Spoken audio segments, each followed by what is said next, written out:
Hello everyone, welcome back to the channel. Assessment year 25-26 की ITR file करते समय यदि फेक एचआरए एग्जम्पशंस क्लेम किया जाता है तो 50% और 200% तक की पेनल्टी लग सकती है। तो एचआरए का एग्जम्पशंस क्लेम करने के लिए आपको दो बातों पे विशेष ध्यान रखना है। पहला ये है कि क्या आपका जो एचआरए अमाउंट है वो आपके फॉर्म 16 में ऑलरेडी क्लेम्ड है। यदि दोस्तों ऑलरेडी क्लेम्ड है तो आपको इसकी अपनी कैलकुलेशन करनी है, जो कि मैं आपको अभी आगे बताऊंगा कैसे कैलकुलेट करना है। आपकी कैलकुलेशन और जो फॉर्म 16 में एचआरए क्लेम्ड है यदि दोनों मैच करता है तो उस केस में आईटीआर फाइल करते समय आपको कुछ एक्स्ट्रा एचआरए का एग्जम्पशंस नहीं लेना है। जो आपके फॉर्म 16 में अमाउंट दिया हुआ है वही अमाउंट दोस्तों आपको आईटीआर में भी फिलअप करनी है। आपकी कैलकुलेशन से जो एचआरए का एग्जेम्प्टेड अमाउंट है वो ज़्यादा आ रहा है, तो ऐसे केस में आप आईटीआर फाइल करते समय एचआरए का जो शेड्यूल है उसमें अपनी कैलकुलेशन के अनुसार एचआरए को आप क्लेम कर सकते हैं। और सेकेंड यहाँ पे ये है कि आपके फॉर्म 16 में एचआरए का एग्जम्पशन अमाउंट है ही नहीं, तो ऐसे केस में भी आपको अपनी कैलकुलेशन करनी है और आईटीआर में एचआरए का एग्जम्पशन क्लेम करना है। तो आपको अपनी फॉर्म 16 ओपन करनी है और यहाँ पे आपको less allowances to the extent exempt under section 10 का सेक्शन दिखता है। मतलब इसमें जितने भी आपके अलाउंसेस होते हैं वो एग्जेम्प्टेड होते हैं। इसमें एचआरए यानी कि सेक्शन 10(13)A में आपको एचआरए का एग्जम्पशन मिलता है। तो सेकेंड केस में मैंने आपको बताया था कि आपके फॉर्म 16 में एचआरए क्लेम्ड नहीं हुआ है। यदि एचआरए क्लेम नहीं होता है तो दोस्तों यहाँ पे आपको जीरो अमाउंट दिखेगा। अब देखिए ये जीरो दो केसेस में दिख सकता है। पहला तो ये है कि आपकी ये फॉर्म 16 न्यू टैक्स रेजिम में जनरेट हुई है, और दूसरा ये है कि आपकी ये फॉर्म 16 ओल्ड टैक्स रेजिम में जनरेट हुई है, लेकिन यहाँ पे एचआरए का जो एग्जम्पशन है आपके एम्प्लॉयर ने क्लेम नहीं किया है। ठीक, तो आप अपनी आईटीआर को ओल्ड टैक्स रेजिम में फाइल करने जा रहे हो, तो आप एचआरए के एग्जम्पशंस को लेना चाहते हो, तो ऐसे केस में आपको अपनी कैलकुलेशन करनी है, उसके अकॉर्डिंग एचआरए का एग्जम्पशंस क्लेम करना है। और पहला जो सिचुएशन ये था, आपके फॉर्म 16 में एचआरए का एग्जेम्प्टेड अमाउंट दिख रहा है, मतलब कि आपकी ये जो फॉर्म 16 है ये ओल्ड टैक्स रेजिम में जनरेट हुई है और आपको यहाँ पे अमाउंट मेंशन है कि कितना आपका क्लेम्ड हुआ है। ठीक है, तो आपको अपनी कैलकुलेशन करनी मैंने आपको बताया था। और यदि आपकी कैलकुलेशन ये जो अमाउंट यहाँ पे क्लेम्ड है दोनों मैच करता है तो दोस्तों आईटीआर फाइल करते समय आपको यही अमाउंट अपने आईटीआर में लेनी है, इससे ज़्यादा आपको क्लेम नहीं करना है। लेकिन आपकी कैलकुलेशन में ज़्यादा एचआरए आ रहा है इससे, तो उस केस में आपको अपनी कैलकुलेशन के अनुसार आईटीआर में अपडेट करना है। ज़्यादातर केसेस में ऐसा होता है कि टैक्स पेयर्स एचआरए उनको जितना मिलता है उसका वो पूरा क्लेम कर लेते हैं अपने आईटीआर में, लेकिन असेसमेंट ईयर 25-26 से आपको ये करने को नहीं मिलेगा। आपको इसकी एक प्रॉपर कैलकुलेशन करनी है। तो आपको कैलकुलेशन करने के लिए क्या क्या डॉक्यूमेंट्स चाहिए ये इंपॉर्टेंट है, और कैसे आपको कैलकुलेशन करना है वो भी मैं आपको बताऊंगा। तो देखिए, आप अपनी आईटीआर में जब भी एचआरए का एग्जम्पशन क्लेम करने जा रहे हैं तो आपके पास रेंट रिसीट, रेंट एग्रीमेंट और बैंक स्टेटमेंट, ये तीन चीज़ें मैंडेटरी है, क्योंकि इससे आपकी जो रेंट पेमेंट है वो जस्टिफाइड हो जाती है कि आपने एक साल में कितना रेंट पे किया है लैंडलॉर्ड को। ठीक है, तो रेंट का जो भी अमाउंट है वो आपका इन तीनों ही स्लिप से मैच करनी चाहिए। और सेकेंड आपको चाहिए फॉर्म 16, थर्ड आपको चाहिए सैलरी स्लिप, और फोर्थ कॉम्प्यूटेशन शीट, जो कि आपको कैसे प्रिपेयर करनी है वो मैं आपको बता देता हूं। दोस्तों, आप फॉर्म 16 को ओपन करेंगे तो यहां पर आपको टोटल सैलरी का अमाउंट मेंशन किया रहता है। इसमें ये नहीं बताया रहता है कि आपका एचआरए कितना इसमें इंक्लूडेड है। तो यहां पे आप लास्ट में आओगे फॉर्म 16 के, तो आपको सैलरी जो आपको क्रेडिट की गई सेक्शन 17(1) में उसका बाइफरकेशन दिख जाता है कि बेसिक सैलरी कितनी है, डीए कितना है, ट्रांसपोर्ट अलाउंस कितना है, और यहाँ पे दोस्तों आता है एचआरए, जो कि आप देख सकते हैं हाउस रेंट अलाउंस, और इसमें टोटल अमाउंट आपको मेंशन किया रहता है कि आपको एक साल में कितना अमाउंट पे किया गया है। तो आपके फॉर्म 16 में यदि इस प्रकार की बाइफरकेशन नहीं दिख रही है, ठीक है, तो एचआरए का जो टोटल अमाउंट है उसको कैलकुलेट करने के लिए आपको अपनी सैलरी स्लिप का मदद लेना होगा। ठीक है, तो एचआरए का बेसिकली आपको यहाँ पे देखिए अमाउंट दिख जाता है कि कितना आपको अमाउंट पे किया गया है। तो ये अमाउंट आपको हर महीने की सैलरी स्लिप से लेनी है और टोटल आपको काउंट कर लेनी है। इसके बाद अब एचआरए का कॉम्प्यूटेशन करेंगे कि कितना अमाउंट एग्जेम्प्ट हो सकता है। ठीक है, तो इसके लिए प्रॉपर टेबल आप बना सकते हो। यहाँ पे आपको बेसिक सैलरी का अमाउंट चाहिए एनुअल बेसिस पे, एचआरए कितना आपको रिसीव हुआ एनुअल बेसिस पे, कितना आपने रेंट पे किया पूरे 1 साल में। तो मैंने आपको ये सारा अमाउंट दिखा दिया था, जिसमें कि आप यहाँ पे देख सकते हो बेसिक सैलरी का अमाउंट आपको दिखा रहा है। यदि दोस्तों ये मैंने आपको बताया कि ये यदि आपके केस में नहीं है, आपके फॉर्म सिस्टम में नहीं है, आपको सैलरी स्लिप से हर एक महीने का यहाँ पे आप बेसिक पे देख सकते हो। ये बेसिक पे आपको हर एक महीने की लेनी है और 12 मंथ्स का आपको टोटल कर लेना है कि कितना आपका पेमेंट हुआ है। और दूसरा यहाँ पे ये है डीए। अब देखिए एचआरए के कॉम्पिटिशन में डीए भी इंपॉर्टेंट है, यानी डियरनेस अलाउंस। तो दोस्तों डीए के लिए ये है कि यदि आपका ये डीए एम्प्लॉयमेंट बेनिफिट के लिए कंसीडर किया जाता है, तो जैसे आप यहाँ पे देख सकते हो, आपको ब्रैकेट में ये मेंशन किया रहेगा कि एम्प्लॉयमेंट बेनिफिट के लिए ये कंसीडर किया जाता है, इंक्लूड किया जाता है, तब आप डीए को इंक्लूड करेंगे, अदरवाइज आपको इसे छोड़ देना है। ठीक, और दोस्तों यहाँ पे मेट्रो सिटी और नॉन मेट्रो सिटी भी इंपॉर्टेंट है। तो मेट्रो सिटी में यदि आप रहते हो तो देखिए इसमें 50% का रूल है और नॉन मेट्रो में 40% का रूल है। ठीक है, तो आप यदि मेट्रो सिटी में रहते हो तो आपको उसके अकॉर्डिंग आपकी फॉर्म 16 जनरेट हुई होगी, नॉन मेट्रो में आप रहोगे तो उसके अकॉर्डिंग जनरेट होगी। तो आपको अपनी कैलकुलेशन अपने फॉर्म 16 और सैलरी स्लिप के अनुसार कर लेनी है। यहाँ पे जस्ट आपको एग्जाम्पल पर्पज के लिए बता रहा हूँ कि किस तरीके से आपको एग्जेम्पशन अमाउंट निकालना है। तो यहाँ पे हमने बेसिक सैलरी का अमाउंट निकाल लिया था, जो कि आप यहाँ पे देख सकते हो 9,09,365 का।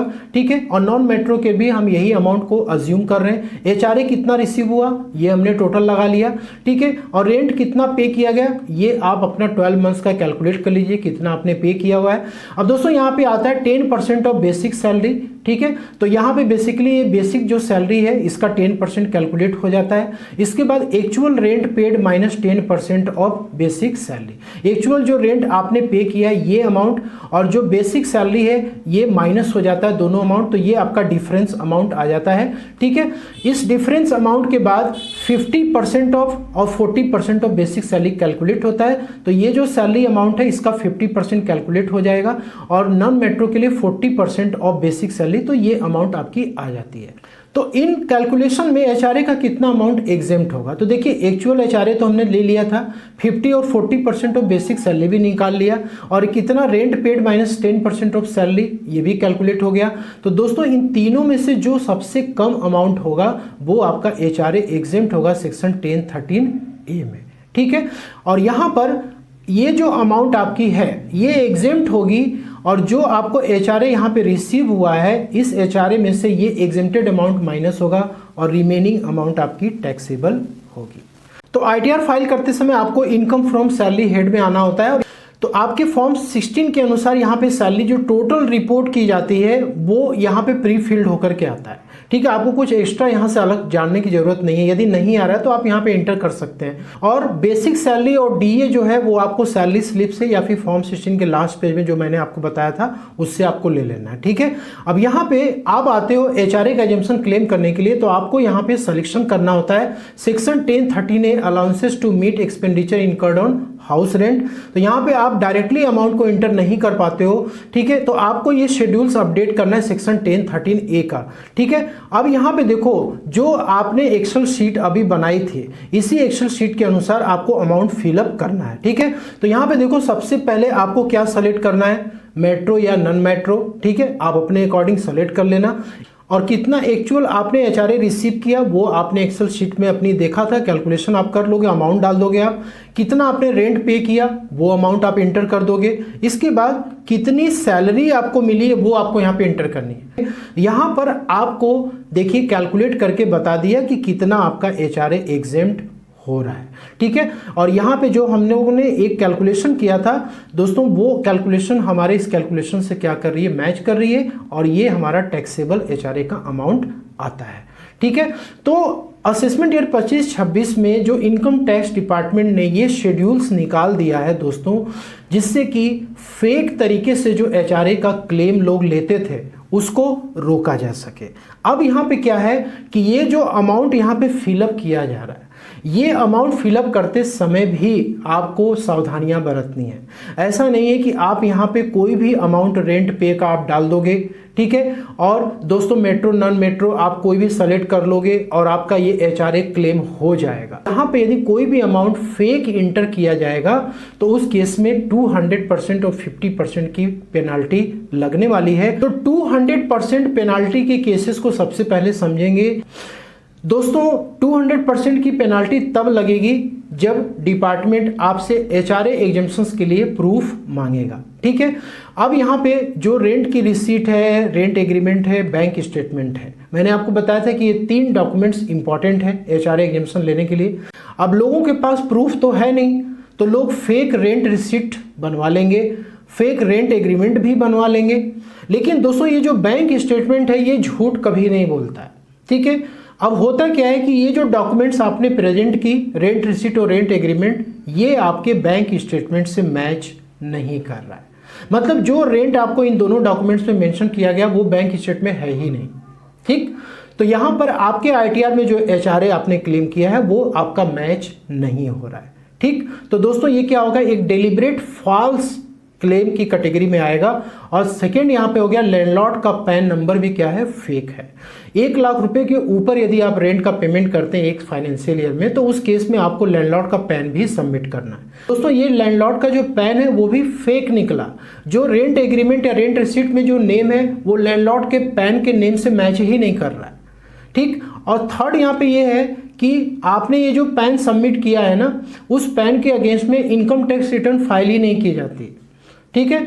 और यदि फाइल की भी गई है तो उसमें जो रेंट आपने पे किया हुआ है, मतलब आप ये दिखा रहे हो कि हमने रेंट पे किया हुआ है, कोई भी रेंटल इनकम आईटीआर में रिपोर्ट की ही नहीं गई है। नेक्स्ट यहाँ पे mismatch with form 16 heavy amount claim. मैंने आपको बताया था कि आपके फॉर्म 16 में एचआरए ऑलरेडी क्लेम्ड है, तो आपको एक्स्ट्रा कुछ क्लेम्ड नहीं करना यदि आपके कैलकुलेशंस वो मैच कर रहा है तो।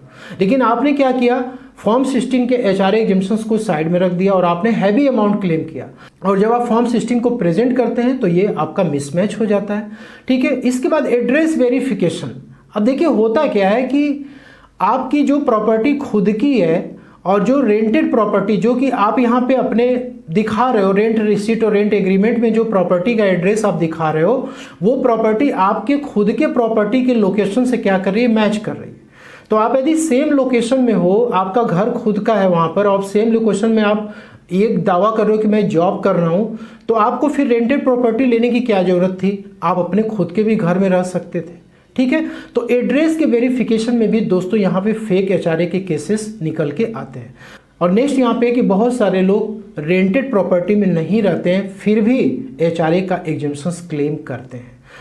तो इस प्रकार के जो भी केसेस होते हैं उसमें इनकम टैक्स डिपार्टमेंट इसको पकड़ने के लिए आपको नोटिसेस जारी करता है, और ये नोटिसेस सेक्शन 133(6) की हो सकती हैं, जिसमें कि आपसे ये सारे प्रूफ मांगे जाते हैं, या फिर आपको आईटीआर प्रोसेस करते समय ही दोस्तों सेक्शन 143(1)(a) का क्लेरिफिकेशन इंटीमेशन भी आपको आ सकता है कि एचआरए के एग्जेम्पशंस को आप जस्टिफाई करिए, या फिर स्क्रूटनी की नोटिस भी जारी की जा सकती है सेक्शन 143(2) में। अब इस केस में जब आपने ये सारे प्रूफ दे दिए, अब आपका एचआरए एग्जेम्पशंस आईटीआर का इससे क्या हो रहा है, जस्टिफाइड नहीं हो रहा है, तो डिपार्टमेंट आपके एचआरए को टोटली डिसअलाउड कर देगा, और उस केस में आपके टैक्सेस बनेंगे। टैक्सेस पे 200% की पेनल्टी लगेगी, और जो भी आपके टैक्सेस हैं उस पर इंटरेस्ट भी लगेगा। तो ये काफ़ी हैवी अमाउंट आपका हो जाएगा। तो दोस्तों इस प्रकार की फेक एचआरए एग्जेम्पशन से आपको बचने की जरूरत है। अब इसके बाद 50% पेनल्टी के केसेस कौन कौन से हो सकते हैं। तो अगेन मैंने आपको बताया कि rent receipt, rent agreement, bank statement आपने सबमिट किया, बहुत ही जेन्युइन डॉक्यूमेंट ये आपकी है, ठीक है, और आपका कोई भी इरादा नहीं था फेक एचआरए एग्जेम्पशंस क्लेम करने का, लेकिन अमाउंट इंटर करते समय क्लेरिकल मिस्टेक्स हो सकती है, ठीक है। लैंडलॉर्ड का जो पैन आपने दिया वो भी करेक्ट दिया हुआ है, और रेंटल इनकम भी लैंडलॉर्ड ने आईटीआर में रिपोर्ट की हुई है। एड्रेस की जो वेरिफिकेशन पाई गई वो डिफरेंट लोकेशन पे पाई गई है। तो ऐसे केस में क्या होता है, आपने यदि बाय मिस्टेक अमाउंट इंटर कर दिया है तो वो भी अमाउंट आपके आईटीआर से मैच नहीं होती है, ठीक है। अब डिपार्टमेंट ने क्या किया, ये सब नोटिसेस आपको जारी किया, आपने डॉक्यूमेंट्स प्रेजेंट किया, तो आपके डॉक्यूमेंट्स तो 100% जेन्युइन है, लेकिन आपको ये डिपार्टमेंट को बताना पड़ता है कि मेरा कोई इंटेंशन नहीं था फ्रॉड करने का या फेक एग्जामिनेशन लेने का, ये क्लेरिकल मिस्टेक की वजह से हुआ है। ठीक, तो ऐसे केस में डिपार्टमेंट क्या करेगा, आपके इस प्रूफ के आधार पे जितना आपका एचआरए बनेगा वो आपके आईटीआर में वो अलाउ कर देगा और रिमेनिंग को डिसअलाउड कर देगा, और बाकी जो भी आपके टैक्सेस बनेंगे उस पर 50% की पेनल्टी और इंटरेस्ट लगा देगा। ठीक है।